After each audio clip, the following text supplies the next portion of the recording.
ऐकत होते माझे. माझ्या क्लासमधल्या एकाही फ्रेंडनी मला डान्ससाठी विचारलं नसेल. का नाही? अगं तुझ्याबरोबर तर डान्स करायला कुणी तयार होईल? काय माहिती. सर, हा मी कशी दिसते? रिया, तू कशी दिसतेस हे तू स्वतःच सांग. रिया, तुला तुझा स्वभाव माहीत आहे. आपल्या स्वभावावरून आपला चेहरा दिसतो. तर मग तुझ्या स्वभावावरून तू कशी दिसत आहेस, तुझा चेहरा कसा दिसतो हे तुला सांगता आलंच पाहिजे. हा, कम ऑन, लेट्स ट्राय. काय? मीच सांगायचं? हो रिया. मी ओके, मी ट्राय करते. हा सर, माझा रंग ना सावळा असतो. फार बरोबर नाहीच.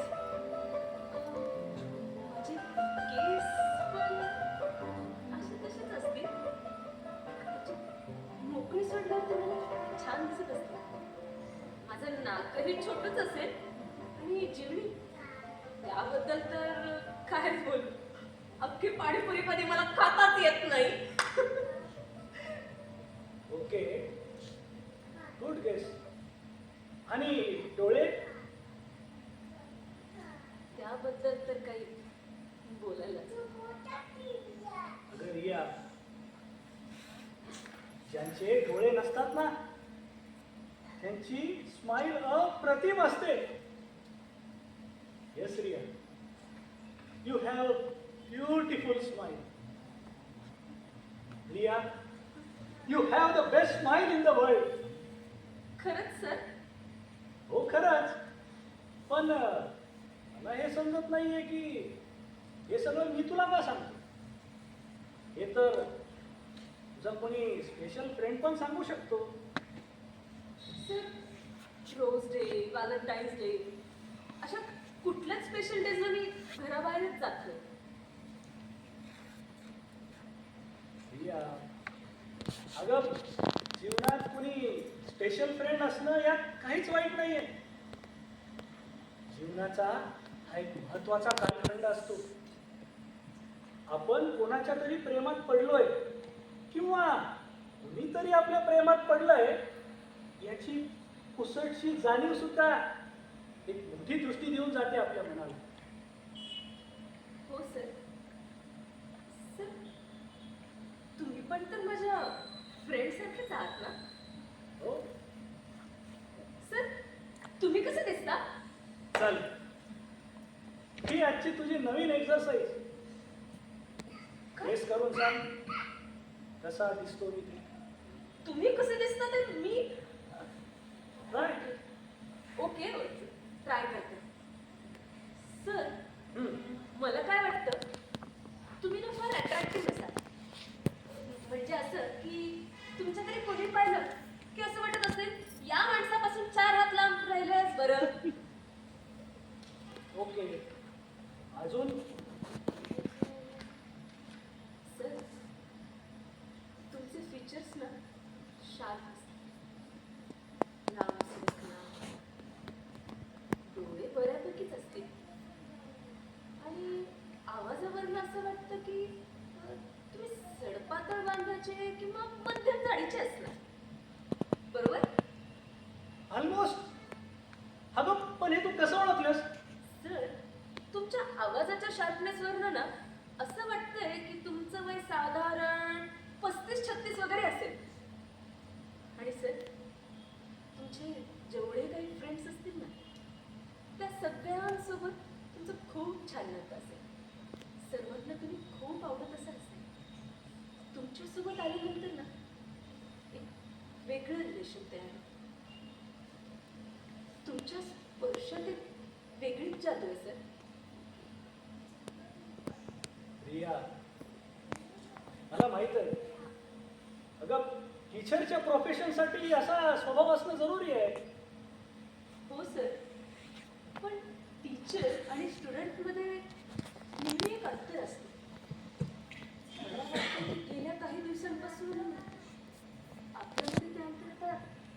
राहिलेलंच नाही. रिया, चल आपण जेवून घेऊया. विषय बदलू नका सर. मला माहिती मी आत्ता जे तुम्हाला बोलणार आहे ते कदाचित तुम्हाला आवडणार नाही. I'm really sorry. पहिल्या नाही, तिसऱ्या भेटीत मात्र मी तुमच्या इन्व्हॉल्व होतो. तुम्ही एक मिराकल करत होतात आणि मी होते तुमचे गिरीपी.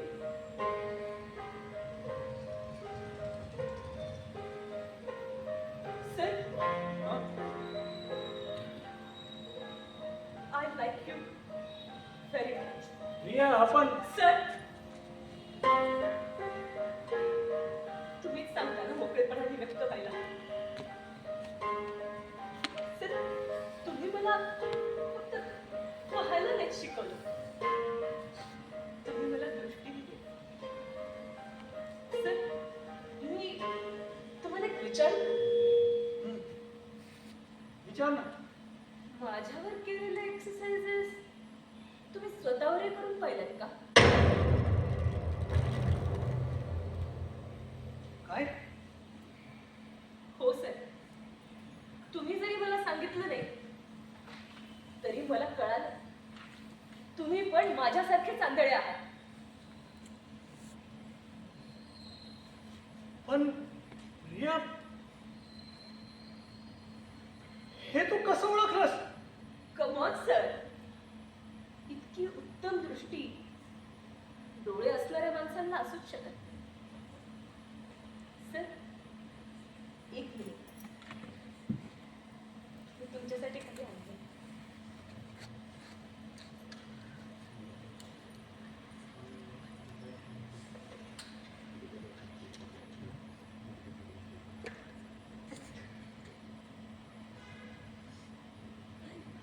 सर, हं?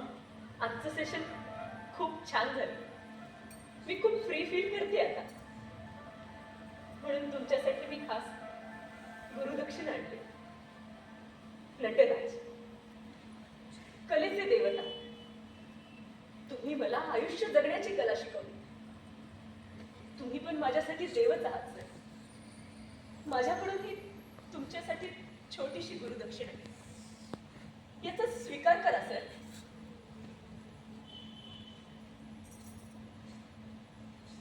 रिया,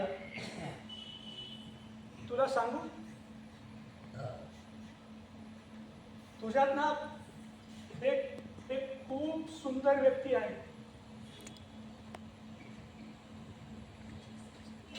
तुला माहिती, माणसाचा जन्म का असतो?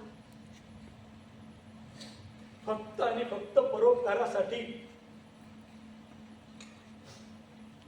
तू तू ते गाणं ऐकलंयस का? जीना इसी का नाम है.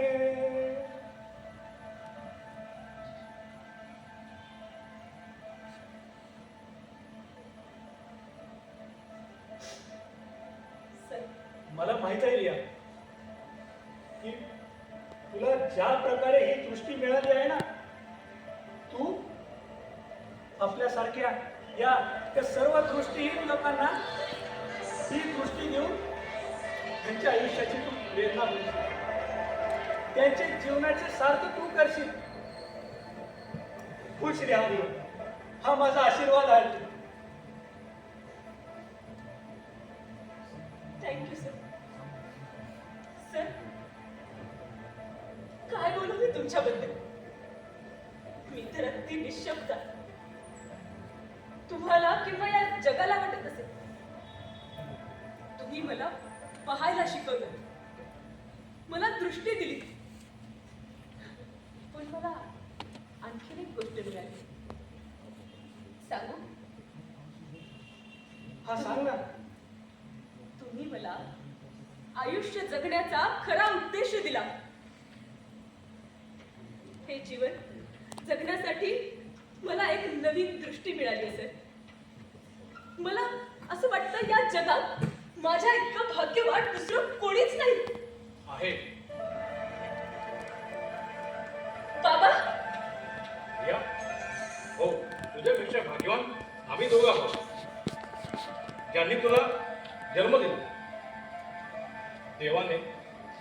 थोडंसं फूल तुझ्यासोबत आम्हाला देतो. हो, मी हे कबूल करतो. तुला मी ते हक्क आणि प्रेम नाही देऊ शकलो रे. मला माफ कर रे. मला माफ कर.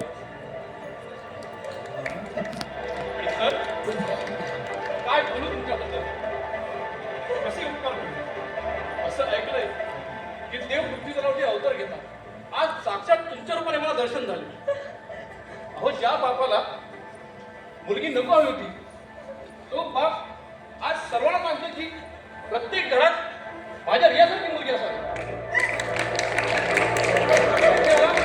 तुमच्या चांगली भेटली. ही ठिकाणी प्रार्थना करा. बस कर आता. रडवाय का माझ्या पोरीला? नाही बाबा, रडणार नाही ही आता तुमची रिया. वेळ आलीच तर रडवणार, पण रडणार नक्कीच नाही. जसं सर नेहमी म्हणतात, आय लाईक स्ट्रॉंग पीपल.